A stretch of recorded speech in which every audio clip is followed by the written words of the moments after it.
Okay, so this is a really important part of the mindset when you're starting out. And this is the series on starting out. I think we might do another one on mindset, but it's important for you to understand that the people who are successful at the things you want to be successful at, the real only difference between them and you is that they failed a lot more times than you have. When you start at this business, you're going to get rejected a lot. Right? I mean, think about what you're doing. You're trying to buy properties at a significant enough discount that you can either rehab them and make money or you can sell them to another investor and make money.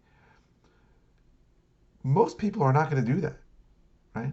So the people that have done it have just failed a million more times than you. And you have to look at every time someone says no to you and every time something doesn't work as a step toward you being successful, which just means that you failed a million more times than the other people who haven't done it. And the difference and the reason why so few people are successful is because most people can't handle a failure a million times. They just can't handle it.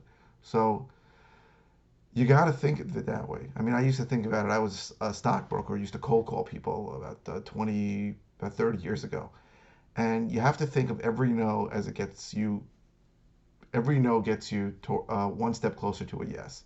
And that's the way this has to be.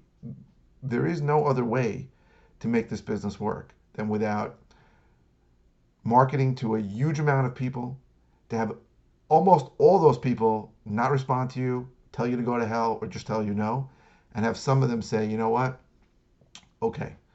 So you have to look at it as the difference between people starting out and the people successful is that the people that are successful have failed a lot more than you have. They've gotten through that failure. They've set up a system where they're going to fail a million times, but be successful enough to be successful, to make good money and be successful at it. That has to be the mindset that you have when you start out. If you have that mindset, uh, you have a good chance of working out, but you got to think of it long term and you got to think about it as a lot of rejection before you get acceptance.